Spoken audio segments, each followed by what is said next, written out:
right, welcome to Introduction to Game Development. My name is David Malin, and this is Colton Ogden. And this is a class that assumes only a class like CS50, which is the college's and the extension school's Introduction to Computer Science. But more generally, we just assume that you have prior programming experience in most any language, and therefore have some comfort with some of the basic constructs of programming. But we assume no background in Lua or LÖVE or any of the frameworks that we'll be using in the class. All of that lies ahead. So if you're like me, you probably grew up with video games of some sort. And when you maybe started programming, the programming environments were perhaps very text-based, black and white terminal window and the like. And maybe you did something graphical with a language like Scratch or Alice or beyond. Or if you're in the world of the web, you've made more graphical applications of some sort, but still pretty static. The sort of content comes on the screen, then the content changes and so forth. And it's a little less obvious, if you're a little newer to programming, how you go about creating some of those games from yesteryear with which you all grew up, where there's a lot more animation, there's a lot more asynchronicity, lots of things happening at the same time, a lot of events happening, and you all not only want to capture this interactivity, but also want to respond to events that are happening, especially if you have players elsewhere next to you or online. And so the way the course will be structured is through a narrative of these various games, many of which you might have played yourself. But over the course of the semester, we dive into the context of each of these games and look at some of the underlying principles, the constructs via which they were built up, and really use them as a point of departure for talking about those various capabilities that you might integrate into your own games. And then punctuating the semester ultimately will be a number of milestones, some in the form of smaller assignments that are meant to reinforce just some of the more recent material and sort of set you up for success with the course's deeper and more hands-on projects, because indeed the projects is where you'll build or extend some of your own games. And then the class itself will culminate at the very end of the semester with your very own final project, an opportunity to propose, to design, and implement a game that somehow or other draws upon the course's lessons, so that when you walk out of here in just a few months' time, you've not only played your fair share of games, but have actually built several of your own. So without further ado, allow me to turn things over to Colton for a look and a stroll through yesteryear's Pong. Thanks, David. I'm very excited to begin teaching you guys this course because game development was actually what got me into programming in the first place. I remember back in 2006 or 2007 buying this book here, 3D Game Programming All-in-One, which was a look through 3D game programming, and it was a monolithic text in the context of a game engine that was popular in the late 2000s called Torque. It's not as in vogue these days, but it at the time was pretty popular, and it used a language called TorqueScript. And I remember reading through this book and seeing all this code, and I had never seen like source code at all before, or had ever been introduced to programming. And frankly, I found it quite intimidating because I was looking at all this syntax that I didn't understand, and I didn't know anything about game development. I had always played games growing up and been fascinated by it. But as I started getting more comfortable with computers and I started to get more curious about it and realized that it was a major profession, I started to dive a little deeper. This was my first foray, and after spending a little bit of time away from it, after looking through the source code for TorqueScript, which was rather arcane, a lot of percent symbols and dollar signs and other weird things that I just hadn't gotten my mind around, I went back to it, started to really learn the basics of programming in other languages like Python and C, and I grew to really like programming and computer science a lot. And here's just an image of what Torque looked like at the time, which is really the sort of predecessor to Unity nowadays, although in my opinion Unity does things a lot better. It was more accessible. It uses languages that are more in vogue and popular and used by other people already in other domains. And so we'll be covering Unity at the tail end of the course, and we'll be covering predominantly 2D game development. But the topics that we'll be covering today, as we get started in the context of Pong, are these bullet points here. Lua, which will be the language that we're using predominantly throughout the course, which is a dynamic scripting language, very similar to Python and JavaScript. We'll be covering LÖVE2D as our primary game framework, which is a runtime and a framework which exposes all of its methods for drawing, audio, input, etc. via Lua, so that it's very easy to write code very quickly, but get very good results. And the documentation for their framework is superb, in my opinion. Today we'll be talking about a few just basic principles as we get our feet wet with game development. Things like drawing shapes, drawing text. These are both very big aspects of Pong, which is just a very simple game based on shapes and text moving around the screen.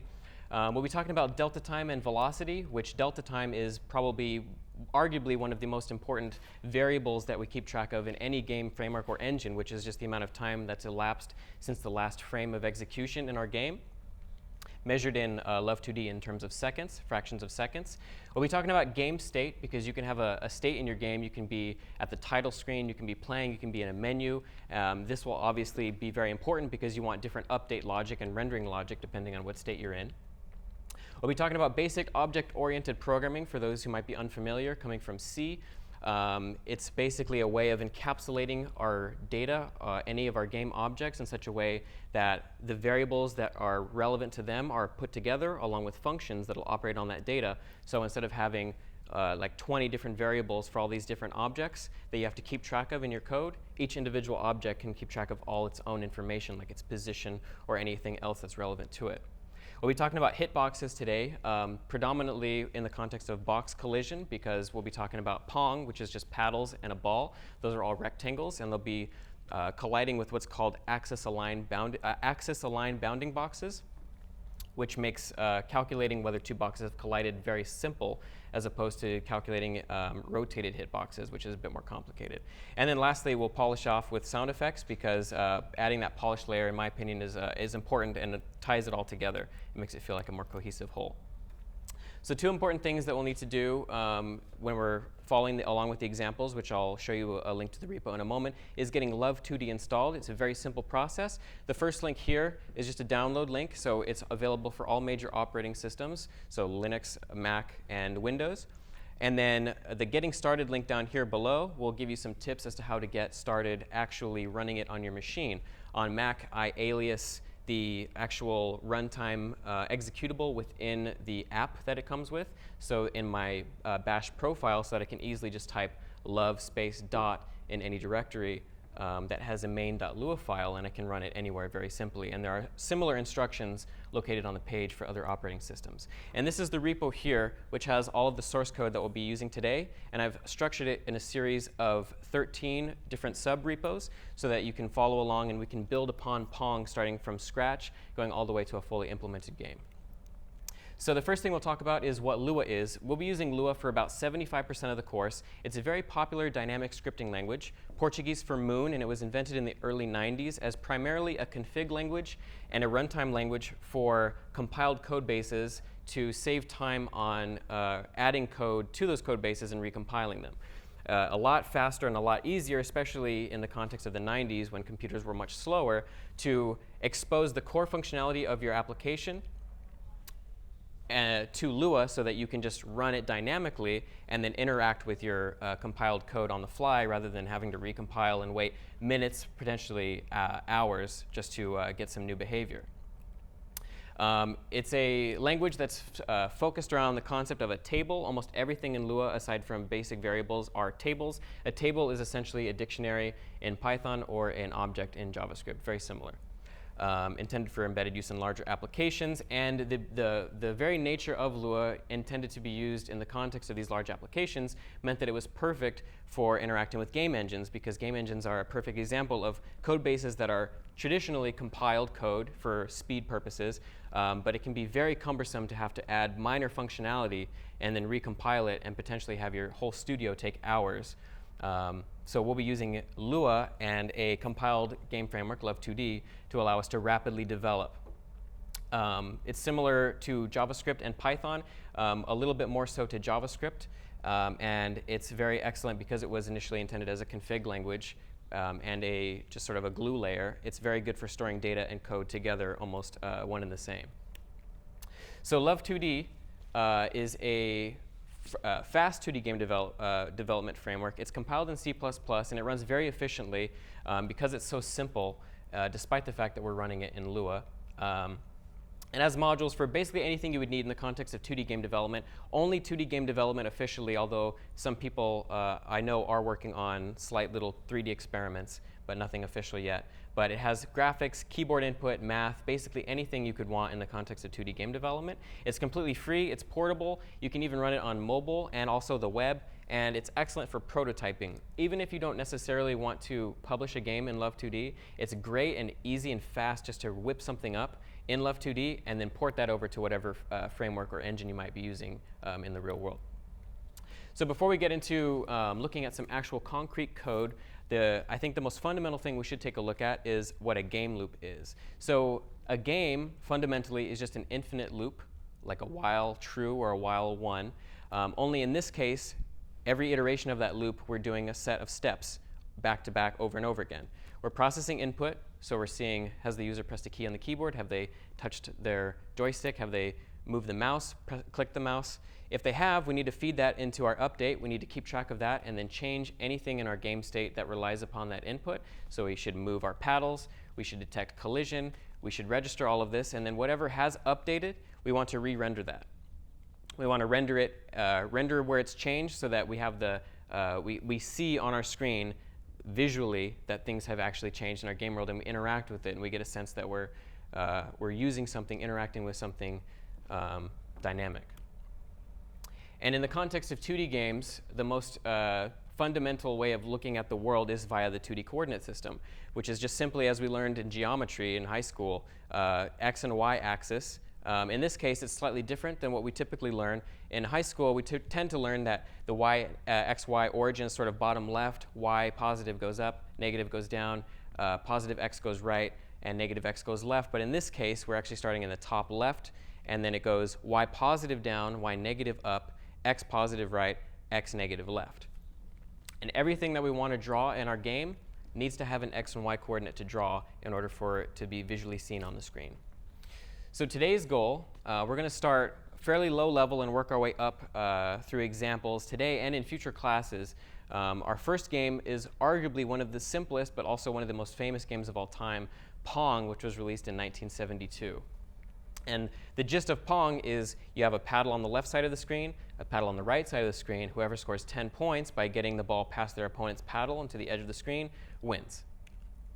And so today in our lecture, the scope is we want to first and foremost draw shapes to the screen because that's how we get our ball and paddles rendering, and those are just simply rectangles.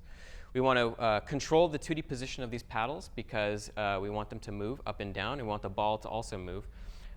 We want to detect collision between the paddles and the ball because that's how we get the ball to deflect off the paddles and to deflect off the ceiling and the floor, and also how we detect whether it's gone beyond the edges of the screen such that one player scores a point. And then we want to add sound effects for sort of a feedback and sort of put ourselves into the game a little bit more. And then scorekeeping, because ultimately the purpose of the game is to beat your opponent, so we want a way to see who's scored 10 points first. And so we're going to look through a set of examples now in the repo. If we look at Pong 0, I've set this to be called the day 0 update. It's a trend among many games to have the games release major content updates as the X update. So just to be cute, I think we'll call each individual example here the something update. And so I'm going to go into the Pong 0 repo of the directory, the GitHub repo. And if we're looking at Pong 0 here, we can see it says here the day 0 update. I've commented everything fairly heavily so that we can, if you're reading the code, you can sort of get a sense of what's going on. At line 23, we're going to start off by just declaring a window width and a window height. And these are just constant variables that will be accessible throughout the rest of our application. So I'm just setting 1280 by 720 as an arbitrary resolution. Doesn't matter too much.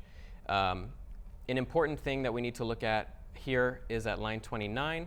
We're using a function called LÖVE.load, and I'm actually going to go back to the slides here. We're going to look at a few functions, and I'm going to go over them and just sort of tell you what they do before we look at the code in too much detail. So LÖVE.load is just a function that given to us by LÖVE, LÖVE2D, and we override it. We give it behavior, we tell it what to do, and LÖVE2D is going to look at it in our main.lua file. If we're looking at Pong 0, you'll see it just has a main.lua file. LÖVE2D expects just a main.lua file and will run the main.lua file, and you can reference any other file within the directory from that main.lua file. It's our bootstrap, effectively. We are going to override LÖVE.load with whatever we want to execute at the very beginning of our application. It's just a startup function. We could also define all that behavior outside of the function above it, but it's good practice to define it within LÖVE.load so that someone reading your code will know, okay, this is where all the startup code takes place. LÖVE.update dt is a very important function. This function takes in a variable called dt. LÖVE passes it in a function. You're going to override it with your own behavior, and LÖVE is going to execute this every frame, passing it in delta time. And you can use delta time dt in that function to change your application based upon how much time has passed. dt will always be a fraction of a second, potentially more depending on how slow your computer is, but typically 1/60th of a second. And you can scale anything in your game by that amount to get even behavior across all frame rates. LÖVE.draw is the other big function amongst between update and draw, the two arguably most important functions. LÖVE.draw is the function that we're going to define that has all of our drawing behavior, our rendering behavior in it. And that's where we can draw our paddles, we can draw our ball, and then update is where we can change the paddle's position and so forth. Two more important functions we'll take a look at in the first example. LÖVE.graphics.printf is the LÖVE2D analog of printf in C. The difference being that this printf lets us actually draw physically onto the screen versus a console. We give it a text as a string and an x and a y coordinate, and optionally a width and an align. And it'll draw the text at x, y, but it'll also take into consideration the width, and it'll also take into consideration the align. The width is how much to align it, and the align is the mode of alignment. So if we say x0 with our window width, and then we say align center, it's going to go between 0 and our window width and center align it. So that'll have the effect of center aligning our text. But we can just as easily say right, and it'll right align it between those two and have the effect of rendering the text along the right edge of the screen. And then lastly, LÖVE.window.setMode takes a width and a height and some optional parameters, those parameters being things like VSync and full screen, and we'll actually set up our window and get it rendering onto the screen.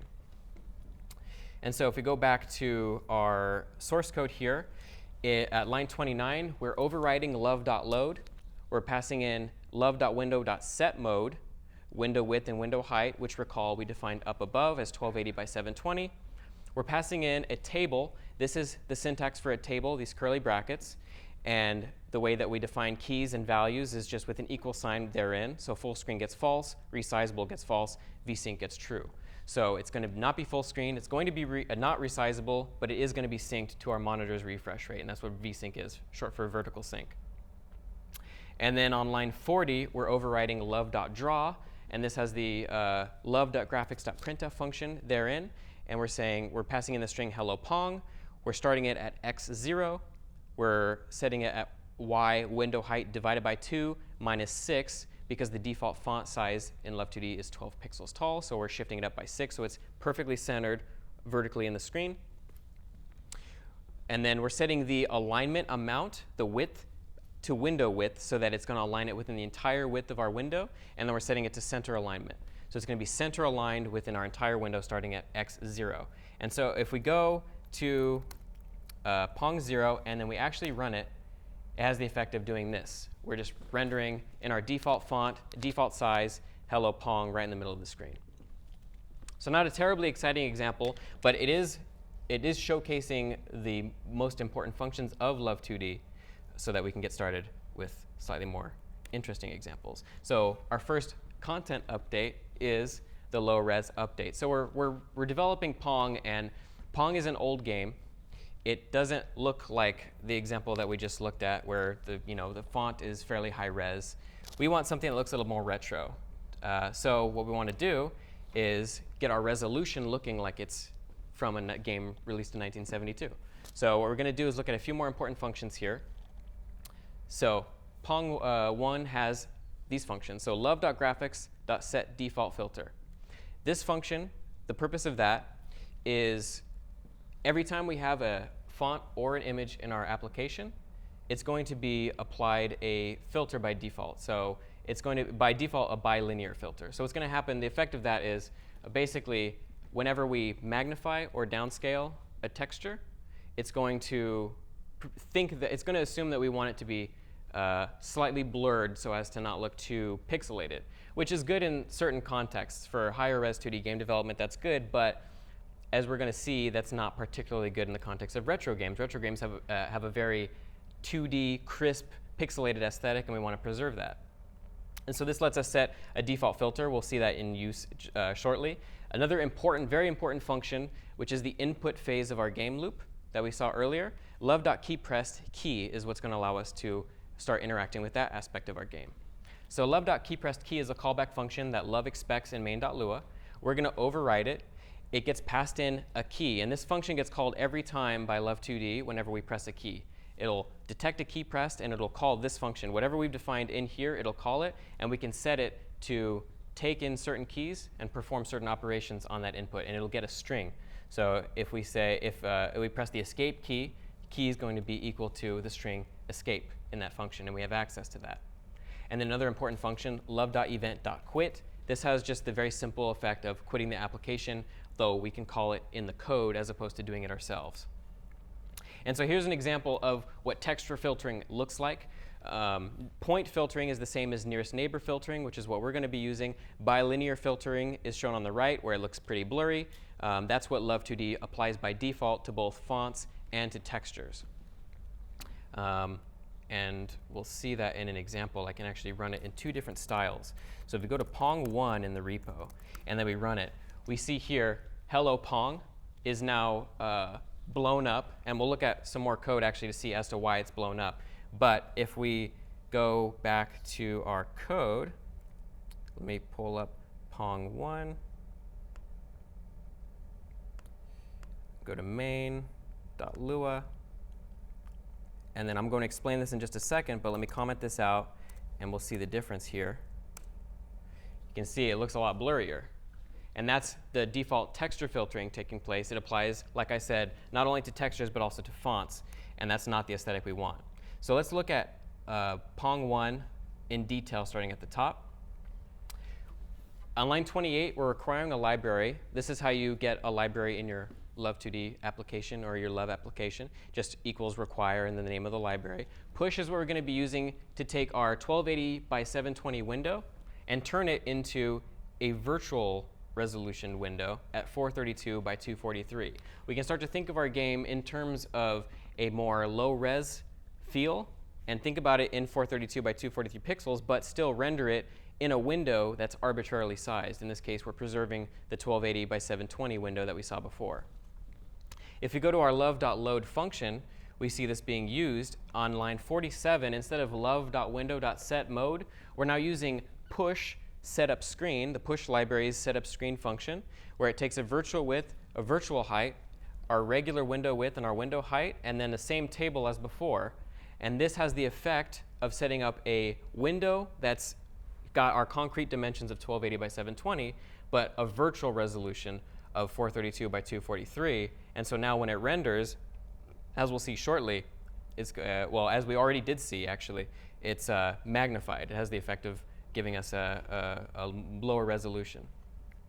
And on line 58, if we look at the LÖVE.keyPressed function, we've put in there if the key equals the string escape, then LÖVE.event.quit. So now we have input handling. We've overridden LÖVE.keyPressedKey, which LÖVE2D is going to look for in our application and then call as needed. And then we're just looking in there. If the key is escape, then LÖVE.event.quit. And if I run the application, I can now press escape on my keyboard and just quit it and not have to command quit it or click the X on a Windows application. And we've changed one more thing also in the LÖVE.draw function on line 70. We're using the push library now. We need to, it functions sort of as a state machine in that we set it to start rendering at a virtual resolution with push apply start and then push apply end. And then anything in between, and this is very similar actually to how OpenGL works. We won't go into too much detail, but this is very similar in spirit to how much of OpenGL programming works. Push apply start, push apply end. Between that, whatever we call is going to render at this virtual resolution. And so we're calling the same LÖVE.graphics.printf function, hello Pong, 0, virtual height divided by 2 minus 6, same parameters, and it has the effect of rendering everything. That's still got the old aliasing going on, the texture filtering going on. It has the effect of giving us our magnified text. So same text, same size, but now our window of rendering is much smaller. So any questions so far on how any of this works? Awesome. So we've gotten text running to the screen, but we're nowhere close to Pong yet. So the first big thing I think that's going to get us closer to that in that direction is what we're going to call the rectangle update. So some important functions that we should look at. LÖVE.graphics.new font. The default font, I believe, is Arial. We don't want Arial in our application because we want something that looks a little more retro. We want something that looks more relevant.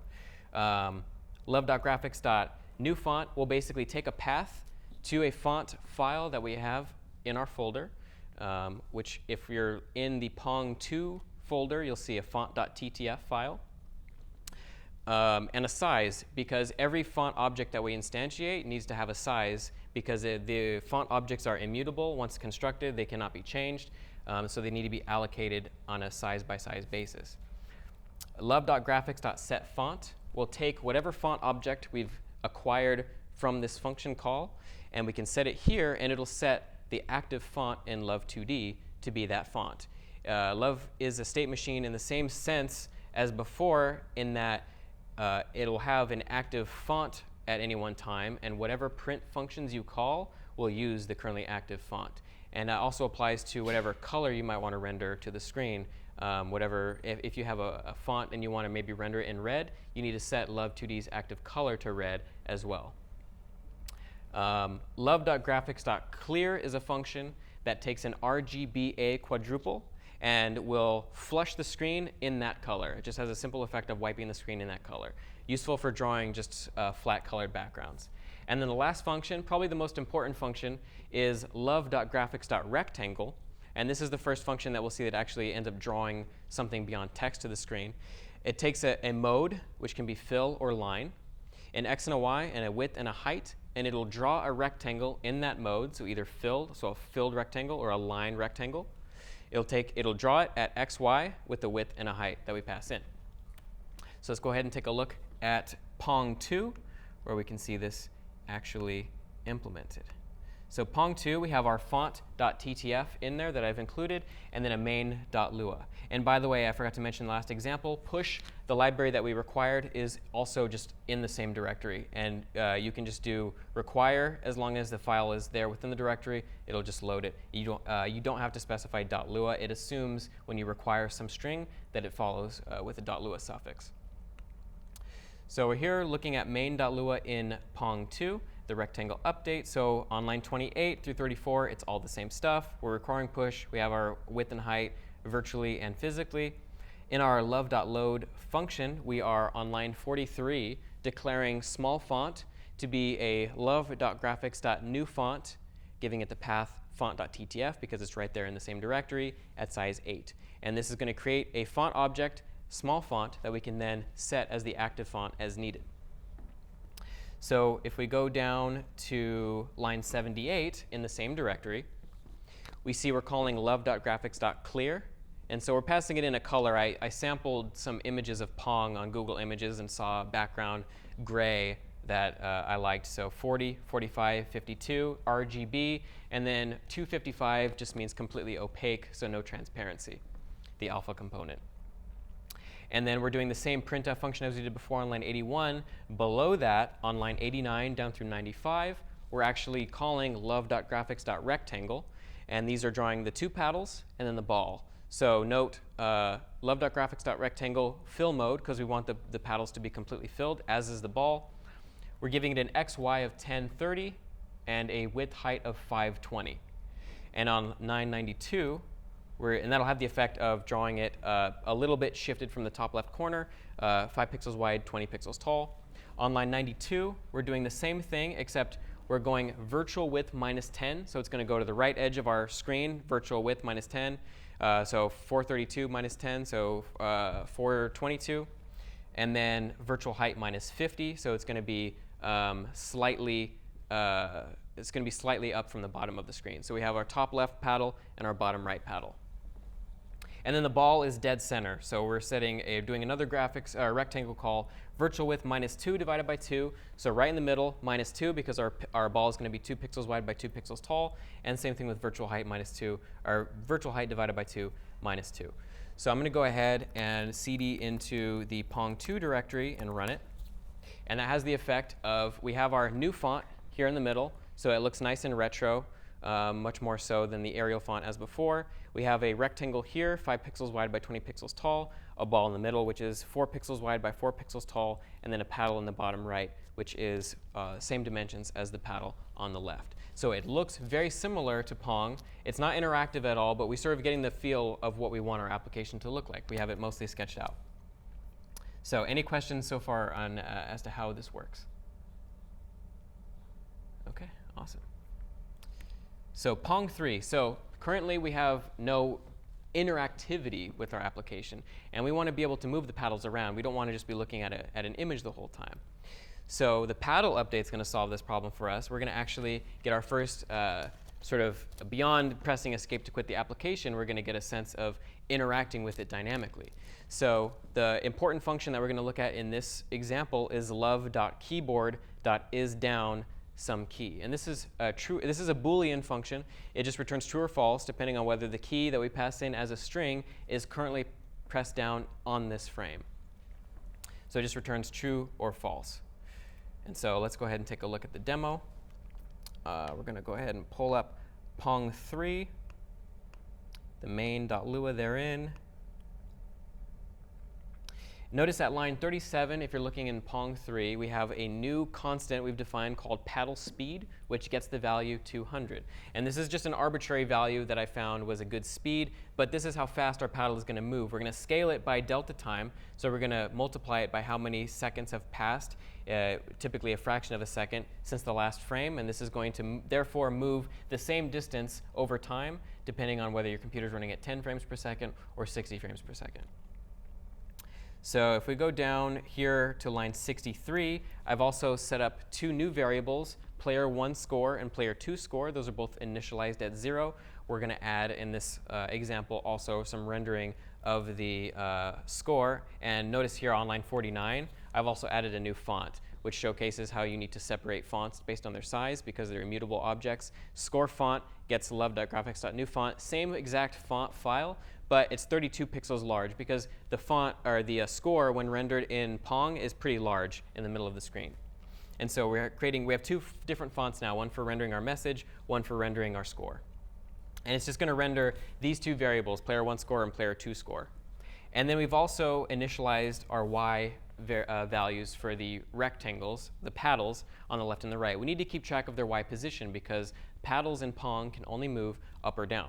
So player1y gets the same value we did before when we initialized the rectangle, when we drew it onto the screen. It's going to start at y30, so pretty high up. And player2y is going to start pretty low, virtual height minus 50, which is 432 minus 50. And so in love.update, which is our first actual use of the update function on line 75, with the dt parameter that gets passed in. Remember that love2d will pass that in for us, but we need to define the behavior inside of it. We're using love.keyboard.isDown, and we're passing in the string w and s for this first block. This first block here is player1's movement.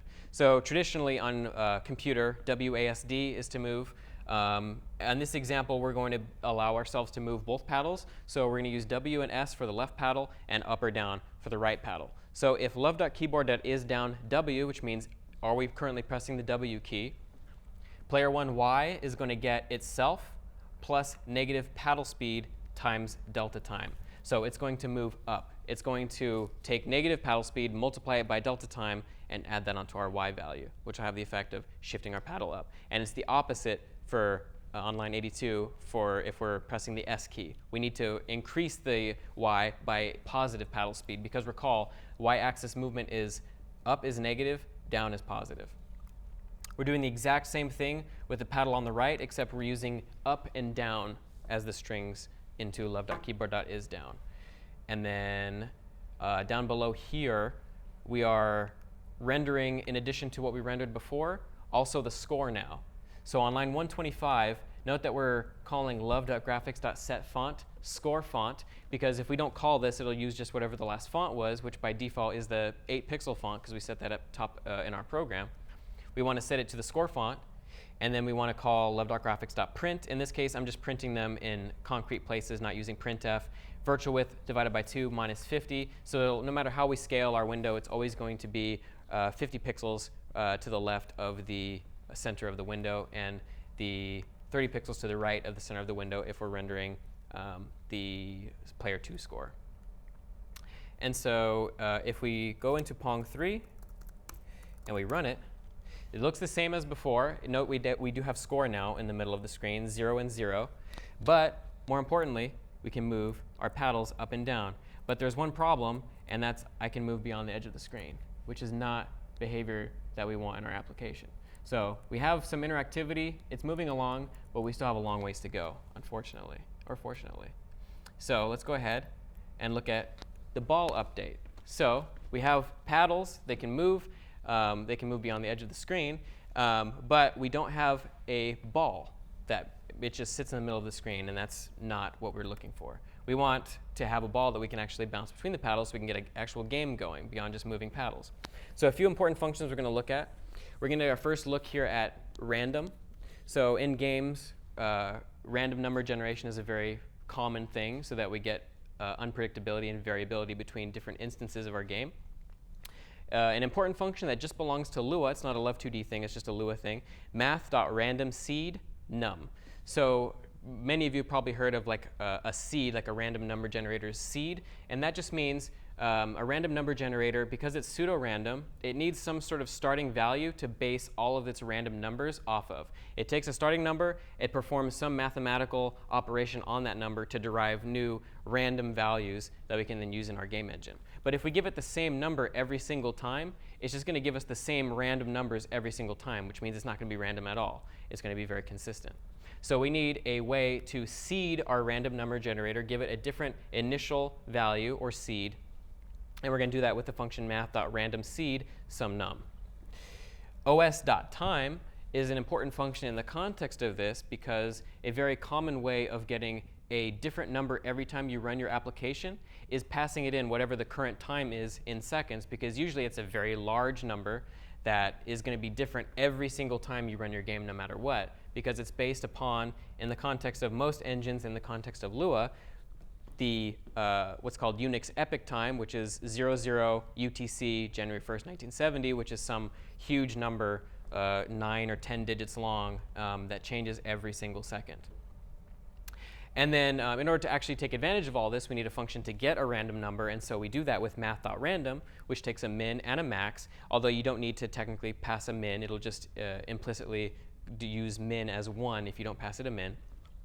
And it'll return a value inclusively within that range. So if we say math.random 1, 50, it'll give us a random inclusively between 1 and 50. And if we just say math.random 50, it'll do the same exact thing. It'll assume our min is 1 and give us a value between 1 and 50. And then two important mathematical functions that are very basic but helpful in the context of games almost everywhere is just math.min, which returns the lesser of two values, and math.max, which returns the greater of two values. And we'll see this in the context of clamping values to some range. So let's go ahead and take a look at a demo here. So I'm going to go ahead and open up Pong 4.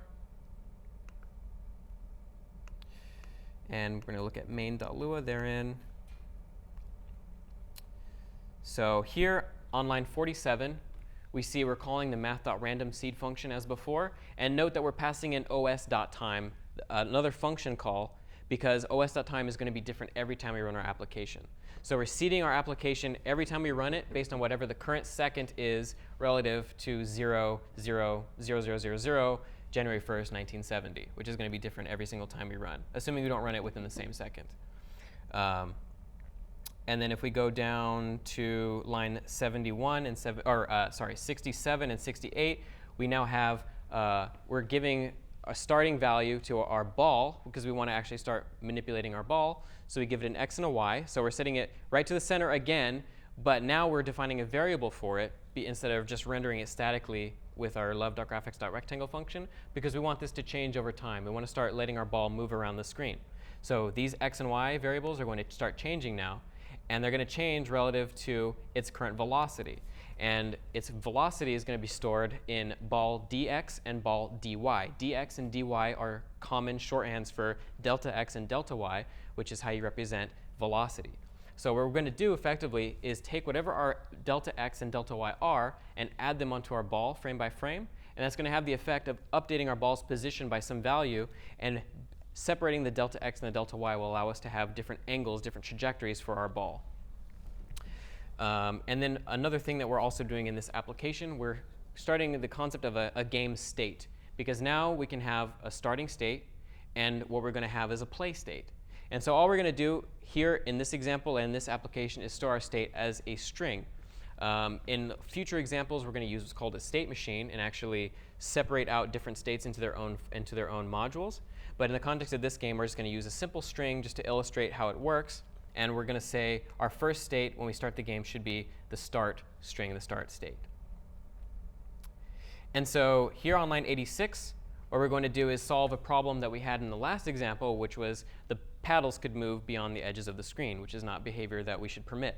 So we're going to call math.max on 0 and the same operation we were doing before, and that'll have the effect of returning whichever of those two values is greater.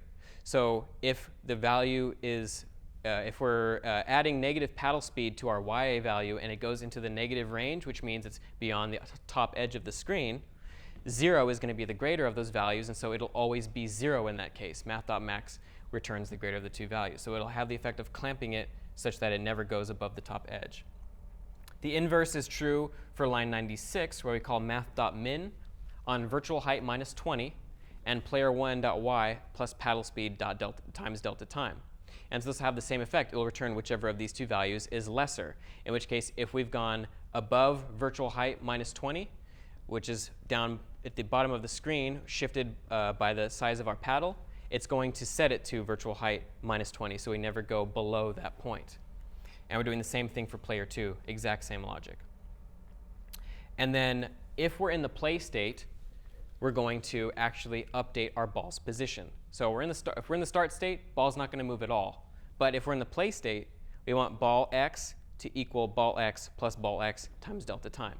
And note that there is no shorthand in Lua for adding value to itself, which is why we're calling ball x equals ball x plus ball x times delta time instead of just saying ball x plus equals ball x times delta time, just a language decision that they've made. But if we're in the play state, this will have the effect of scaling whatever our current ball's velocity is and times delta time, so it stays frame rate independent, and then adding it to ball x and ball y, which will shift it. And we get this actually working down here in line 174, where now instead of just rendering flat numbers to the screen, we're actually using ball x and ball y to render. And if we're in the play state, those will get updated. But if we go back up to line 127, now we're in the love.keyPressed function, so we're starting at line 120. Before, we just had the if key equals escape, then love.event.quit. But now on line 127, we're going to check to see if the key is equal to enter or return, and then we're going to use that as our way of just testing state changes. So we're going to say if the game state is equal to the start, once you press entered, game state should be equal to play. Otherwise, set it back to start. And when we set it back to start, we're going to reinitialize our x and y to be in the center, virtual width divided by 2 minus 2, virtual height divided by 2 minus 2, and we're going to give it an initial random starting velocity again. And note here, this math.random2 is equal to 1 and 100 or negative 100 is just Lua's way of doing a ternary operation. So in C, you will often have like, you would be something like math.random2 equals 1, and you would have a question mark 100 colon negative 100. It's the same exact thing, but Lua doesn't have that sort of shorthand for a ternary operation, so we do it with and or. We use logical operations instead to do the same thing. And note here, we're also showcasing that math.random can take either one argument or two arguments. In this case, we're saying math.random2, which means it'll give us a value between 1 and 2, so a 50-50. And then if we do negative 50, 50, that means we'll get a value between negative 50 and 50, so a range of 100 effectively. And so what that has the effect of doing, if we run our application, we go into Pong 4. We're in the start state, so now we're rendering. If we're in the start state, it's set to render that message. If we press enter, the ball gets a random velocity. It's actually applying the velocity frame by frame. It's updating in the update method. And if we press enter again, it gets reset, and we're back in the start state. So we do it again, it's getting a random value. Do it again, random value, random value. So every time, we're getting a different random ball value. But what happens if we try to actually run it? Or try to interact with it? Nothing. Goes straight through. So we're missing a key piece. Even though we have the core components of our game engine implemented, we don't have any concrete gameplay. Nothing's interacting. And that's a major piece that we need to look at. And so the next, before we actually start doing that, though, we're going to take a look at the class update, Pong 5. And so in order to get into more of a, in order to scale our code more effectively, we need to start looking in terms of classes. And instead of having an x and a y for our ball, an x and a y for our paddle, a delta x, delta y for our ball, all these different variables that are sort of all over the place starting to bloat our code, before we get too crazy with it, we should think about how can we put this data all together so that we can just think in terms of our paddles or our ball object. And so we use what's called a class. If unfamiliar, a class is simply a way of taking all these variables that we've been using thus far, but putting them together in a container such that we can just say paddle.x or paddle, in this case, car. If we have a function called drive car, now we can just say car.drive instead. We don't have to have functions that are separate from our values. We can put them all together. We can ask what's our car's current mileage instead of having all these different variables all over the place. So classes are effectively blueprints. You define a class. You say, okay, my car class, it's going to have a mileage variable. It's going to have a paint variable. It's going to have a make and a model. It's going to have all these things, and it's going to maintain its own state. It's going to maintain all of that for us. As seen here. And typically, these are what are called fields. And then we'll have methods as well, functions that instead of being completely separate from this data, a car now basically owns its own functions. It has its own method called drive or turn or honk, etc. And we don't need to have a function called turn car or honk car, etc. And then this class is effectively a blueprint. We'll see shortly how to define a class. But in order to actually have one paddle that has its own set of data and another paddle that has its own set of data, we need to instantiate, create objects from this class, basically use this class as a blueprint, but take it to a factory and create concrete cars from the blueprint. And those are objects. And so, as seen here, our paddles and ball are perfect simple use cases for doing this. So let's go ahead and take a look at Pong 5. I'm going to go ahead here. So in Pong 5, immediately, if you look at the directory structure, you can see that we've added a ball.lua and a paddle.lua. And it's tradition in most languages that have object-oriented programming, as it's called, to capitalize class names, just so you can differentiate classes, for example, from concrete objects or variables or functions. So if we go to our main.lua, on line 35, we're requiring a library called class, which is what's going to allow us to actually create these classes, because classes are not a native. They are, in a sense, a native Lua feature, but Lua's way of doing object-oriented programming is a little bit convoluted. Some folks have kindly put together a library that makes it a lot simpler and a lot more closely related to other languages that do object-oriented programming more predominantly, like Java or C# or even Python. Allow us to use the keyword class in a way that's very similar to those libraries. On line 39 and 43, we're requiring our own code, paddle, and ball, and we're going to take a look at those right now so we can see what a class looks like. So I'm going to go ahead and open up the ball file, ball.lua. And we can see here all we need to do just to create a ball class is using our class library, ball gets class, and then curly brackets like that. And so now we have a class object, a class table, effectively, because everything in Lua is a table. But we can think about it in terms of objects. We have a class object called ball, And then we can start to define functions that belong to this class. So we're going to define what's called a constructor, or an init function in this case, an initializer. It's going to allow us to initialize our ball with whatever we want. In this case, we want to start our ball off with an x and a y and a width and a height.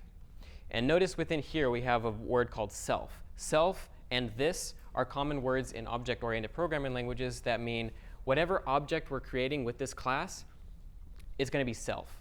So we'll see that we'll see that shortly. Self.x gets x. So whatever concrete object we create using this call, this init call, set its x to this x, set its y to the y, set its width, set its height. That specific object, self. And then we're doing the same thing for delta y and delta x, only that we are setting those to random values just as we did before. Self.dy, self.dx. That belongs to whatever specific object gets instantiated using this init call, as we'll see in the code. We're defining just a reset function here just to make it easy. Before we had several lines of code that set our ball to the middle of the screen and gave it a random velocity. We're doing that now, and this is a good way of sort of refactoring out groups of logic. We're creating a function called reset that just does that all in one function call, and we just call that within our main function, condensing our code. And then notice we have an update and a render function now, and we're going to call these from our own update and our own draw function, such that every object that we want in our game, every entity, and we'll build upon this game by game in the future, we'll just call update and render on everything from our main.lua and defer all of that to each individual class and objects, so we don't have to have a main.lua that's like 800 lines of code. We just break out all of the updates that are pertinent to the ball here and all the render code that's pertinent to the ball here, call each individual ball's update and render, and save ourselves a lot of time in refactoring. We're doing the same thing if we look at paddle. Paddle is a class as well. We're using the class library. Same exact sort of thing here, x, y, width, height, and a dy. In this case, we're just initializing that to 0 so that we're not moving. And then we're calling the update function here. So if our dy is less than 0, we're using the math.max function as before with the top edge of the screen, and then whatever our y plus our current dy is, so delta y. And then here, self.y gets math.min, virtual height minus self.height, self.y plus self.dy times delta time. So that's the clamping behavior that we saw before with the paddles, only now we took it from main and we put it in our update function. So each paddle calls its update, and we take some lines of code out of our main file. And then it has its own render function here, same as the paddle. The render function for the paddle and the render function for the ball are effectively the same. And so if we go to our main, we're requiring the paddle and we're requiring ball so that we can use them. So if we go down to line 79, instead of initializing our ball dx, or ball dy, ball x, ball y, paddle y, player 1y, player 2y, now we have player 1 is simply paddle, 10, 30, 5, 20. And player 2 is a paddle, virtual width minus 10, virtual height minus 30, 5, 20. Ball is a ball, virtual width divided by 2 minus 2, virtual height minus 2, divided by 2 minus 2, 4, and 4. So those paddles now have control over their own x and y, their own width and height, and the ball has its own control over the x, y, width, and height. And the self applies to this object. This is whatever self was in our constructor that we saw before. So now we can just we can simply say player1.x, player1.width, player1.y, and everything is contained. We don't need a million variables to keep track of all the things going on in our game. And this is going to be especially important as we scale and maybe we have 100 things on the screen at one time. We don't want 100 times x variables where x is however many properties that thing has that we need to keep track of. It's all the same logic, except now we're calling player 1 update and player 2 update in our update function instead of having all that logic therein where they're moving and then keeping track of whether or not they're going past the top and bottom edges of the screen. And then if game state is play, we're now just calling ball update. And these are all getting passed in delta time. And then same thing here. Instead of having all that logic for resetting the ball as one block of code, we took it out, we refactored it, we put it into our ball class, and now all we have to do is just one line of code, ball reset. And then here, down at line 169 in our draw function, we just have player 1 render, player 2 render, ball render. And later on, as we scale and we make games that have a lot more things on the screen, a lot more entities, we can just do these renders in a loop. We can just say, for each entity in our screen, just render it. For each entity in our screen, just update it. We can condense thousands, hundreds of lines of code into just a few lines of code by deferring update logic and rendering logic to each individual entity, thanks to object-oriented programming. And so that's how we're going to refactor using classes. So any questions on how any of that works so far? Cool. This is a good point, I think, to take a 5-minute break. And then once we come back, we'll talk about how to look at frames per second. All right. So we're going to take a minute just to look at something kind of small. But often it's the case where in games, if we want to make sure that we are performing, like our application is performing well, we want some way to monitor our frames per second. And so I figured I would just take a second to illustrate this quickly so that we can use this in the future. The two functions that are going to be important for us here, well, the first of these is just a little small cosmetic addition to the application. It's just love.window.setTitle. So far, our application, I'm not entirely sure what it says by default. I think it says, what does it say? Untitled, yeah. So that's not, it's a layer of lack of polish, more or less. And it'd be nice just to solve that problem quickly. So we're going to call a function called love.window.setTitle, some string, which will solve that problem quickly. We can make it look as if we have that detail down. And then the thing that's actually going to let us determine whether or not we are running well or running very poorly is a function called love.timer.getFramesPersecond.getFPS, which is something that Love graciously gives us for free and allows us to very easily slap it wherever we want. We can print it to the console, or we can just draw it straight to our application. In this case, we're going to do the latter. So I'm going to go ahead and go into Pong 6. In our main, if we go ahead and look at line,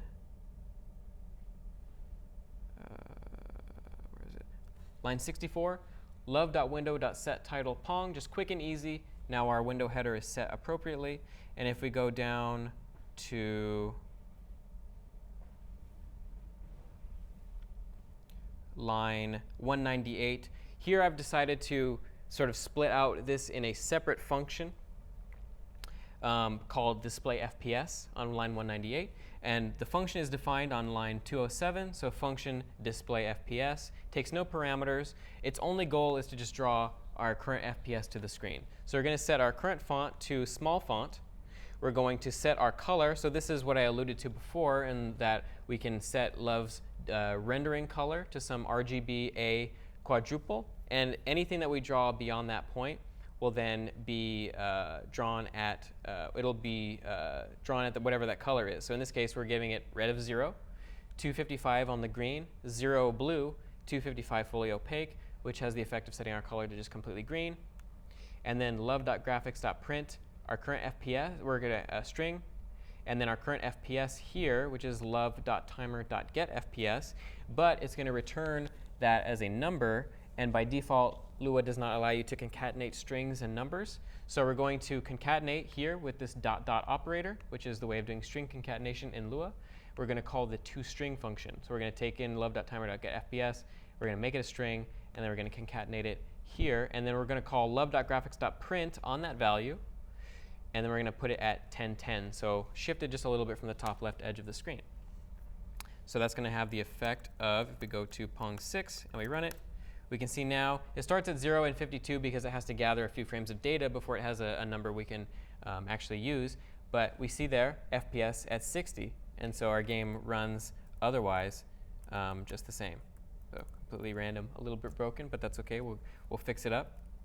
But currently we have a problem, and that's that our ball is just going straight through our paddles. So how can we fix this problem? We need some way of detecting collision. So in 2D games generally, there's a concept of AABB collision detection.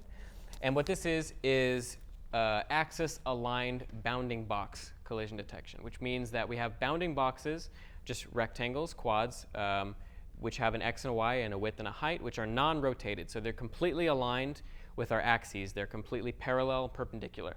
So the only way that we can get this easy math, the AABB collision detection working, is if we have no rotation of our boxes. They have to be completely aligned. But if they are, we have a very simple algorithm, which is we're just making sure that no edges of our boxes are outside the opposite edges of the other rectangle. So if we have one rectangle, and I'll illustrate this on the screen here.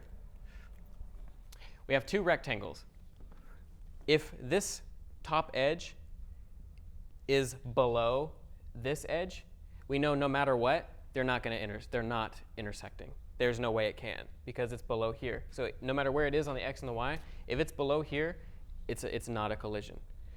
If this edge is on this side of this rectangle, we know as well there's no way those two boxes can overlap.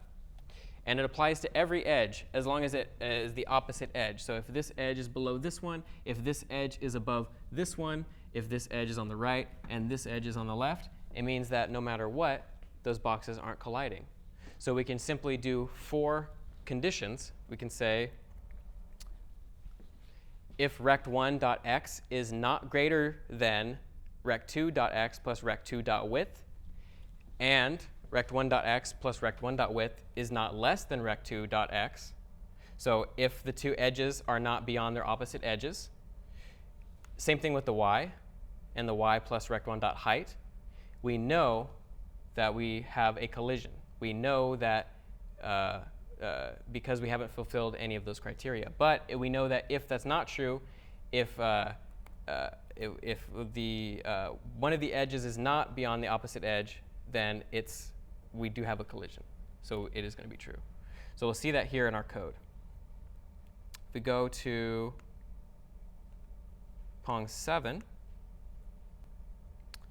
at line 113, we have a function that we're calling called ball collides. Our ball class has a function called collides. So let's go ahead and take a look at our ball class.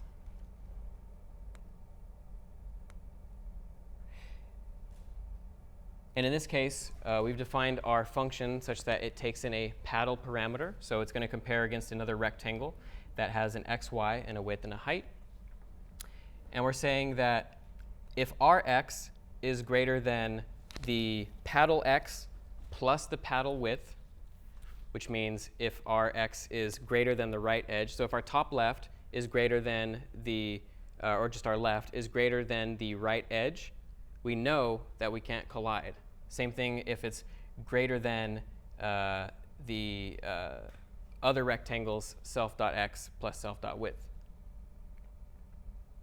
In that case, if the paddle's x is basically the same operation, but from the paddle's perspective. If the paddle is greater than the rectangle on the right side, if it's farther along the right side, past the right edge, we know that there can be no collision. It's just impossible. Same thing with y.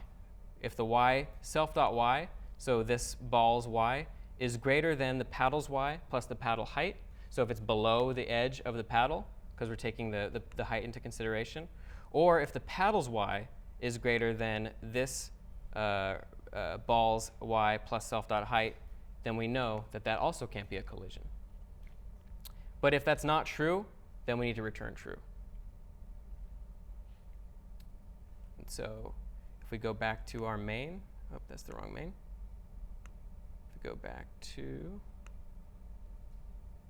main.lua here, we're calling ball.collide. So if we're in our game state, if we're in our play state, if game state is equal to play, if the ball collides with player 1, so player 1 is the left paddle, so if there's a collision detected, the ball.dx, and dx is our x velocity, so it's whatever direction it's moving on the x-axis. So it's going to be moving to the left if we detected a collision. And it doesn't matter whether it's moving left or right, but what we need to do is set it to its negative value. Because if it's moving left, and we said, let's say it's moving left at it's negative 20 pixels, and we set to 20, the dx is now 20, it's going to start moving to the right. It's going to have the effect of inverting its x velocity and therefore reversing its direction. But what we're also doing here with times 1.03 is we're multiplying a little bit just to speed up the game, because we don't want the game to into perpetuity just have the same velocity. It's not gonna ramp up the excitement. We want to keep things going. We want to get some momentum going. So what we're going to do is call ball.dx equals its negative value times a scalar that we've determined arbitrarily. In this case, I've decided it should be 1.03, so it'll increase it by 3% every time. And then in the event that we have our ball, because it's getting added, its x velocity is getting added each frame to its position, we want to make sure that it's not like inside of our paddle, because it's possible that it could shift a certain number of pixels to the left or to the right, because the same operation applies, such that the two are sort of like on top of each other. We want to shift it. We want to reset it. So what we're going to do, because it'll detect another collision immediately if that's the case. If on the next frame it's within that paddle, it's going to say that it's still colliding with that paddle, so it's going to shift its velocity again. And that's going to have the effect of it infinitely sort of bouncing back and forth within the paddle. We don't want that to happen. So if we detect a collision, we want to shift it. We want to make sure it's completely outside of the paddle's collision box. So we're saying ball.x gets player1.x plus 5 because that's the width of the paddle. So that has the effect of just, once we've detected a collision, set its x velocity to negative, and then instantly shift it right on the right edge of the left paddle. And we're doing the same thing here. If ball collides with player 2, we're inverting its x velocity. And then this is the same exact operation, but since it's based on the top left corner, we can't minus it by 5. That wouldn't make sense. We're going to minus it by 4 because that's the width of the ball. So if we minused it by 5, we would have 1 pixel of space. We plussed it by 5 on this example because we're coming in from the right side. We want to just make sure that it's right on the right edge of the paddle, so we're setting it to player1.x. And in this case, we're using the minus 4 because that's the width of the ball. So we want to shift it to the left, the width of the ball, and that'll have the effect of the right paddle. If there's a collision, it'll just get shifted over, and the ball will be touching the paddle right on their two edges. Here on line 118, we're solving the problem we had before of what happens when the oh, sorry, that's actually not what I was thinking of. This is the if there's a collision, then we want the ball's y velocity to randomize every time. So this has the effect of when we're playing the game and we've detected a collision between the two paddles, we don't want the same angle back and forth every time, because then the game will just infinitely take place the exact same, the same angles will just keep happening over and over again. We don't want that to happen. We want some variability in terms of how the ball bounces off the paddle. So what this does is, still within the condition, if the ball collides with player 1, we're going to say if the y velocity of the ball is negative, then we want to keep it going negative. We still want the ball, like if the ball's coming at a sort of an upward angle and it bounces off the paddle, we want the x velocity to shift. We want it to go the opposite direction, but we want the ball to keep going up. We don't want the ball to like bounce back down, which wouldn't make any sense. We don't want to negate the y velocity. So we're going to keep the y velocity negative. We're going to set it to a negative value between 10 and 150. And it's just arbitrary. You can set that to whatever you want. And then we're going to do the same thing if the y velocity is positive. We want the ball to we want the ball to go in the positive direction if it's already coming down. So we're doing the exact same thing here. It's the same logic in the player 2 instance. And then this was what I thought I was looking at before for a second, but this is how we fix the issue of the upper and lower boundary of the screen, right? Because it's one thing to solve the fact that we have the paddles now deflecting the ball, but we don't want the ball to infinitely go above the top edge of the screen or the bottom edge of the screen. So this is just a simple if condition. We're just saying if the ball is less than or equal to 0, which means if the ball is at the top edge of the screen, just set it to 0, so make sure it doesn't go above the edge of the screen, and then negate its y velocity. So it's instantly going to start going downwards. Yes?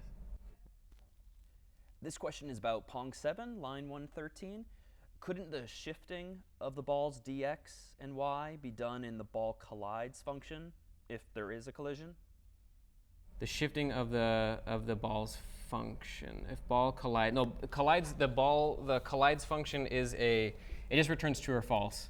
So it would be, I mean, I think you probably could refactor it out that way, but the purpose of collides isn't to have any sort of side effects like that. Its only purpose is just to return true or false, because we could have any sort of behavior we want in a collides function. We may not necessarily want to shift the ball or do anything. We might just want to return true and print something to the console. So in terms of, I think in an engineering perspective, it makes more sense just to have a simple true or false function and then determine how you want that to actually influence your game state inside your main function or inside some other function. Okay. And so yeah, we went down here, the top edge of the screen, and then bottom edge of the screen. If the ball.y, it's the same exact thing, just the bottom edge of the screen. If the ball.y is greater than or equal to virtual height minus 4, and we're doing virtual height minus 4, why? Exactly. So we want to make sure that as soon as the bottom edge of the ball touches the bottom of the screen, we want to detect a collision. Then we want to say ball.y gets virtual height minus 4 in case it overshot the bottom edge based on how much time has elapsed and how much the velocity is. We want to instantly put it right up so that it's at the edge, so that it's a clean bounce. And then we want to negate the y velocity just the same as we did up above. And so if we run our program here, Pong 7, looks the same, but now the ball is bouncing. And note that it got a random, it looks like it's going below the bottom edge because my monitor is currently at 720 and that's the window resolution, but it is bouncing off the bottom edge as well. And the angle, if you note, is a little bit different every time because we are giving it a random y velocity, then that's influencing, I messed up. I wanted to illustrate the speed increase. It's going to take a little bit of time, but every time it detects a collision, it is going to be scaling the x velocity by 1.03. So it's going to make it a little bit faster. Now currently the y angle is a bit steep, so it's going to take forever to illustrate that, but we'll see that in a later example. So we have the basics of our game, but how are we keeping score? What's the determining factor for how we keep score in Pong? Left or right, as long as it goes past the left or right edge of the screen. So what do we need to thereby do? We do need a counter, and we need to also monitor whether the ball has collided with the left or the right boundary of the screen, and then have that increment that counter. So we're going to go ahead and take a look at Pong 8 to see how this is implemented. We have here on line 88 and 89 some counter variables, player 1 score, player 2 score. We've had those for a long time, but we haven't used them. We've only used them to draw to the screen. We're actually going to now increment them and show them as scorekeeping variables in our code here. I thought I had implemented it in Pong 8, but I think I might have left out the actual incrementing of the score. But this is the logic that's pertinent to that example. So if ball.x is less than 0, which just means if we've gone past the left edge of the screen, ignore serving player for now. The important thing is now we are doing player 2 score gets player 2 score plus 1, just a simple increment, and then we're resetting the ball. Same thing for here. If the ball.x is greater than virtual width, so past the right edge of the screen, and it actually could be if ball x plus 4 is greater than virtual width, then and it will have the same effect. But actually, no, because we want to make sure that we don't see the ball at all when they score. So yeah, this is actually correct. If ball.x is greater than virtual width, then serving player gets 2. Player 1 score is player 1 score plus 1, and then we're going to reset the ball. Serving player. So now what we need to talk about is the idea of serving. So when we start up the game, so let's go ahead and take a look at we're going to go to Pong 9. So we're going to go straight through Pong 9, and then we need to take a look at what a state machine is. So currently in the game, we've talked about state a little bit. We've had the start state, which means the game is ready for us to just press enter, and then the ball will go off in a random direction. And then we have the play state, and the play state is set to our paddles interacting with the ball and then keeping track of score, basically. A state machine is very important. It's a ubiquitous concept in game development. It just means how can we monitor what state we're in and what transitions take place between those states to bring out new states. And each individual state has its own logic. And by breaking out the logic of these states separately, we can scale our code much bigger and not have monolithic code. This particular diagram is an example of what you might have as a state machine for a character like Mario, where you have a ducking state, a release state, which takes the input of down. So if releasing down, he'll become standing. So ducking state, the transition is release the down key, he becomes standing. Standing key, press the down key, he becomes ducking. These are states and transitions. These individual states are the overall representation of his behavior at large, basically. And the same logic applies to our game. We have a play state, we have a serve state. We want to have maybe a game over state. If someone scores 10 points, then it should say, oh, the winner is X. And you can define any arbitrary number of states that which depends upon your model, whatever game you want to develop. For example, like Super Mario has a title screen. Maybe your game has like a high score state. You want to display all the high scores in your game, and we'll actually show that in a lecture next week. But this is what a state machine is. It's just it can be in any one particular state at one time, and the transitions are what allow you to go in between your states. And each state does have transitions in and out of other states. And we're going to use this in Pong 9. So beyond illustrating the score, we're going to start keeping track of more than just the start and the play state.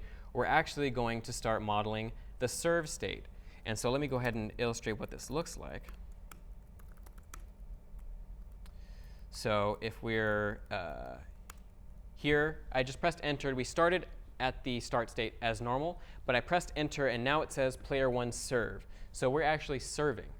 And so if I press enter again, as it instructs me, player 1's on the left, the ball should move to the right, which it does.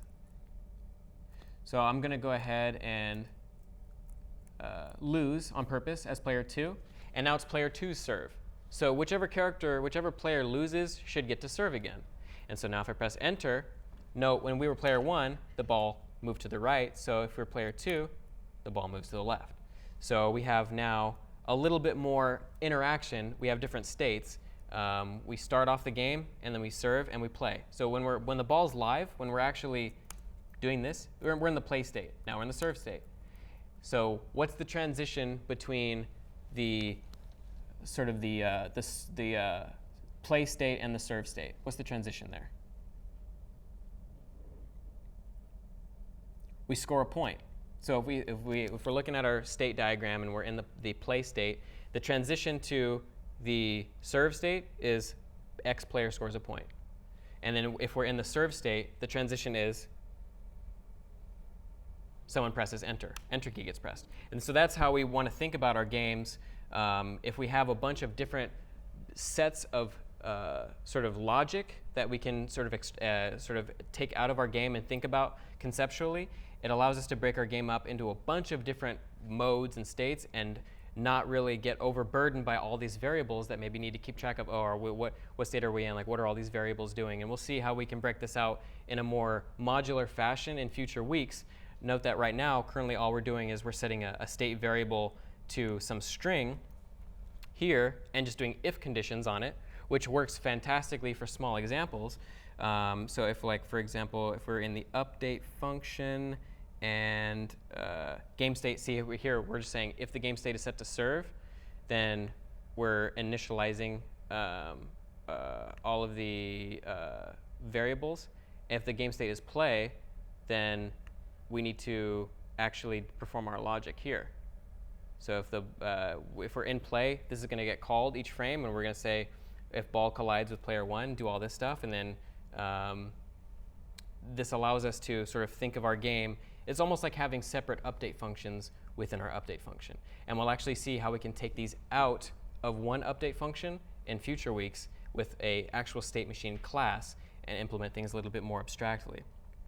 But suffice to say, now whenever we want to, like, for example, make a transition, if someone scores here, like if we're going to the left side of the screen, if ball.x is less than 0, all we have to do is just set this state to serve, and our update function is then going to update appropriately.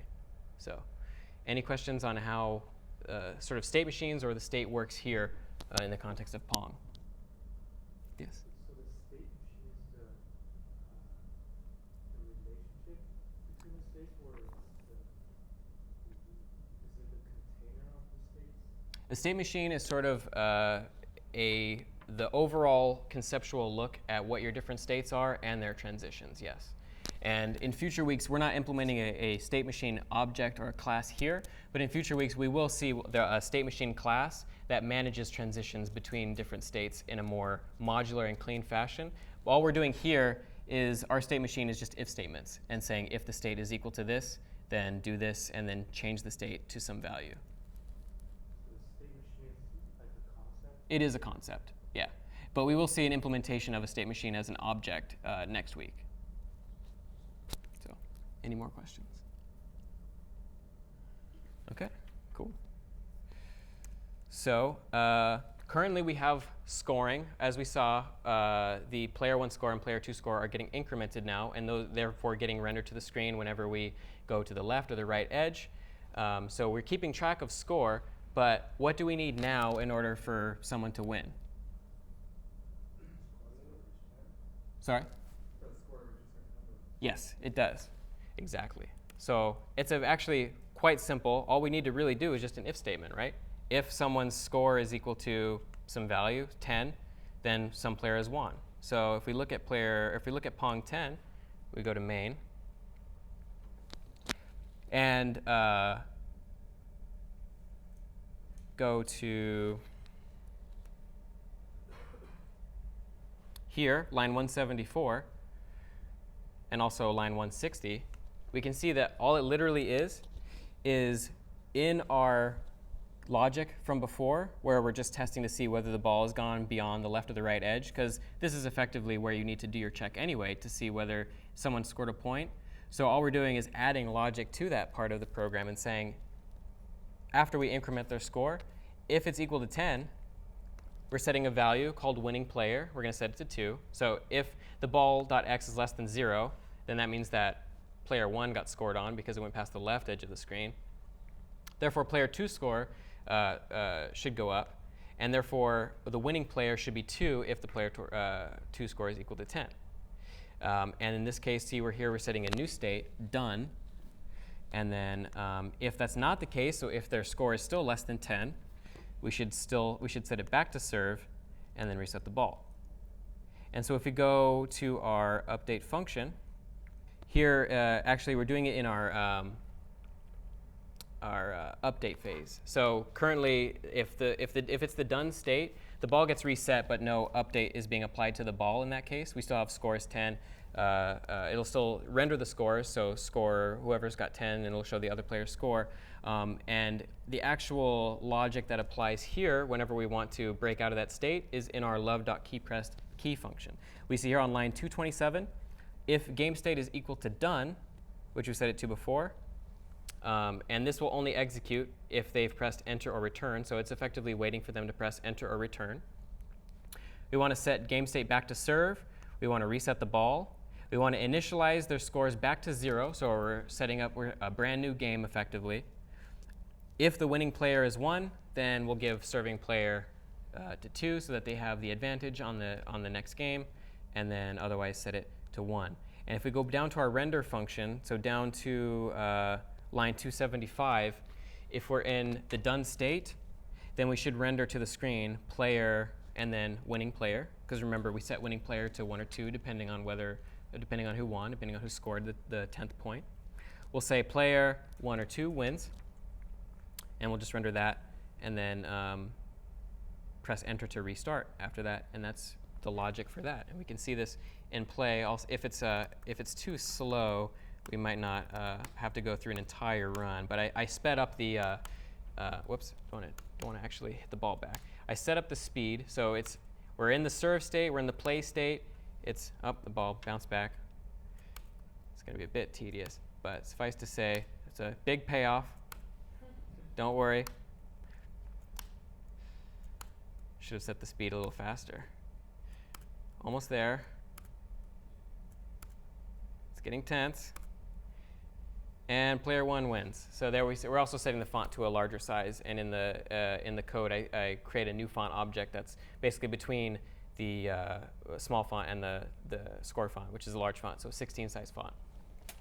And so player 1 wins. And that's really all it boils down to, just keeping track of your counter and just making sure that when you do hit 10 in your logic for detecting the screen collisions, that you set the state to done. And if the state is done, then you just need to monitor keyboard input and see whenever someone presses enter. So when we press enter in our LÖVE.keyPressed, it has the effect of setting player 2's serve because player 1 won, so it's only fair. We're going to press enter to serve, and then we begin a brand new game. And that's simple. So now we have an infinitely playable game with a bunch of simple states. We're missing a very important detail, though, in my opinion, and that's sound. Currently, our game is just very, it's great. The gameplay all works. Everything's working fine, but it's just missing a little polish. And so what we're going to do is we're going to start adding audio to the game, which is, in my opinion, one of the more fun things to add, because it also means you're close to the end of your project.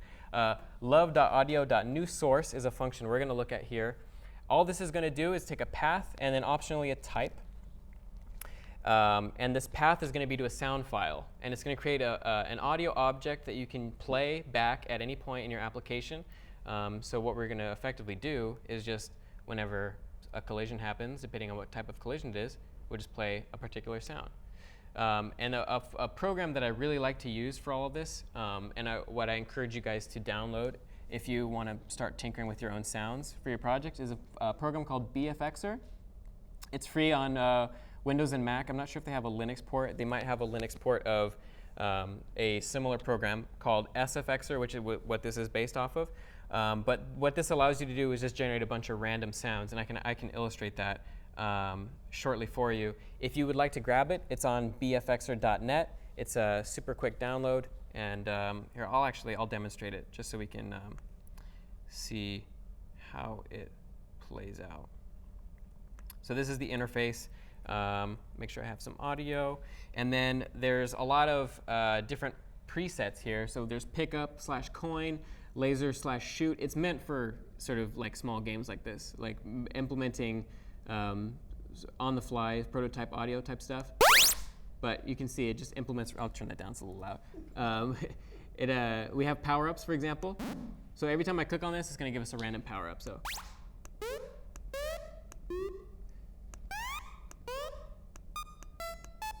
And then randomized, you get all sorts of weird, nasty stuff.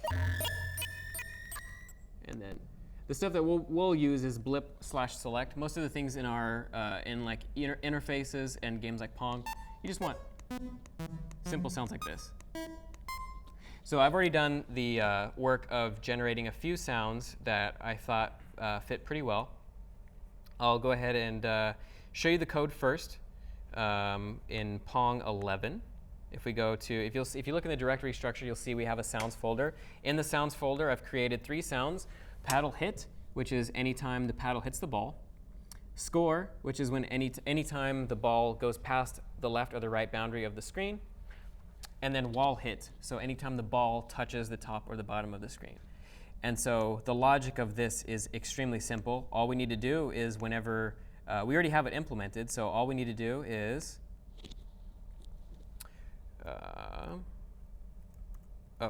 first thing I should say, and this is a good illustration of a table. We'll start to see this a lot more in the future. We didn't really use tables much in this lecture, but the table is Lua's like sort of be-all, end-all data structure. It's the dictionary, Python dictionary, JavaScript object. It's an array. It's everything that you need for anything beyond simple variables in Lua. It's what everything, even like classes and other libraries, are made out of. In this case, we're just initializing a table here called sounds, and we're passing in 3 keys. So it can take in key value pairs, or you can just give it a list of values, and it'll create indices for them implicitly. Here we're just passing in, like you would do in Python or JavaScript, paddle hit. And note that it does need these square brackets in order to initialize key value pairs in a table like in this format here. Paddle hit gets love.audio.newSource, and in this case it just takes in a path, so sound/paddlehit.wave, and we're giving it the keyword or the string static, which is the type of asset it is it's stored as. So you can have either static or stream audio assets. So if they're static, they're loaded in memory and they're kept in memory for the execution of your program. If they're stream, then they're loaded on the fly as needed by your game engine. And streamed audio assets can be helpful if you have a huge game with a ton of sounds and large audio files. You don't want to keep all those in memory necessarily, because that could take up many megs or gigs of audio. And if you're sort of loading assets on the fly, if you have dynamic loading in your game, then that's another thing you should take into consideration. In this case, these are very tiny sound files because they're like a fraction of a second long. So we're just setting them all to static so that they get preserved in memory, and we're just loading all three of them into this table. And if we want to refer to these later on, all we need to do is sounds. We can either reference sounds dot paddle hit like that if we wanted to, because by default Lua just gives you a dot keyword, sort of the way JavaScript does its objects, with the same name as the key that you passed in. Or you can do it the Pythonic way, which is without the dot, sorry, with just square brackets, and that will have the same. If those two are equivalent. It won't work though if you decide to put a space in your key. It will, I believe, it just won't work at all, but it may inject an underscore. I'll have to test it out and find out. But generally, it's not best practice to use dot when you already have the keys lined up like this anyway. And what you can do with strings that you can't do with dot, using the dot notation, is dynamically generate a lookup of your table, which you can do with strings, because you can't in a for loop do for something in table and then table dot something. That just won't work. But you can do for everything in your table and then look up the key as that value, that iterated value in your table. And we'll see examples of that in future lectures, but just something to keep in mind. So we have our table here, a sounds table, and we have our sounds ready. They're loaded in memory. All we need to do now is wherever we have anything that, like any collision in our code, we just do this. It's as simple as the table at the key that we want, colon, which is Lua's way of calling a function of a class or a table, colon play, and the play function is part of the new source audio object in LÖVE that we created in the table, and that'll just have the effect of just playing it once. You can set it to looping. You can say the sounds paddle hit set looping to true, and it'll just infinitely play it over and over again, which we wouldn't want for a sound like this. It would sound obnoxious. But if you have a music track, for example, in a level or something like that, you would want set looping to be true, so that when it finally ends, your user isn't just playing a game in silence. So we're doing it with paddle hit. We're doing it with wall hit as well. So I've named them appropriately so that it's easy to infer where and for what purpose the sound files are used. So whenever they're at the upper or lower boundaries, play the wall hit sound. And then whenever the ball reaches the left or the right edge of the screen, just play the score sound effect. And so if we play our game, and this is always one of my more favorite parts, is playing the game with audio, because it just makes such a difference in my opinion, we get sound effects. It's a little thing, and it's very easy, but it adds so much flavor. And there we go. And then our game is practically implemented at this point. There's just one more example that I would like to show you guys, a small example, because all of the examples thus far have had the resizable equals false sort of key in the push setup screen initializer. And in case you want to have a game where you can resize your window, all we need to do is call a function called love.resize, which takes a width and a height. And what we're going to end up doing with that, specifically for our use case, because we're using push, we're going to go to Pong 12. And then if we go to main.lua, we see here on line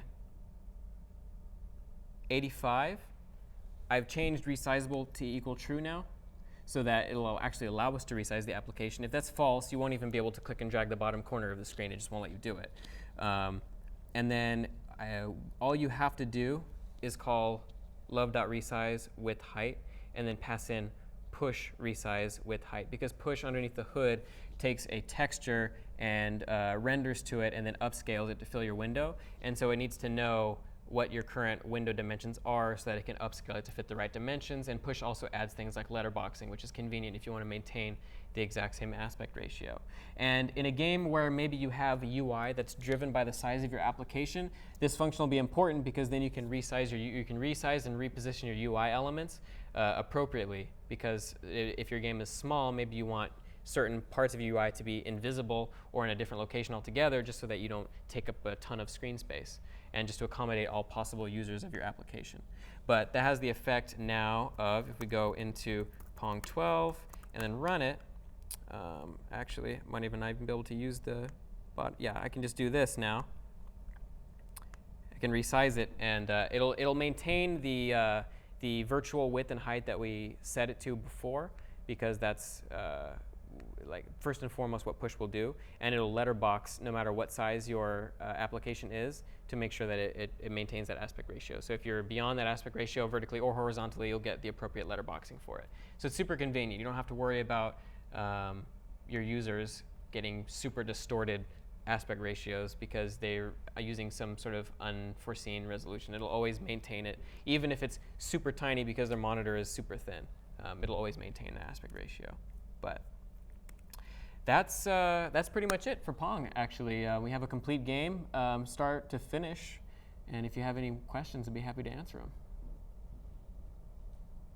No? Any questions? Cool. All right, well, I'm excited to teach the rest of this course with you guys. We've only scratched the surface. We have a lot more to cover. Next week, we'll actually be covering Flappy Bird. So we'll get some nice, colorful graphics, which is a stark difference to our black and white aesthetics today. But that's it for Pong. So thanks for coming.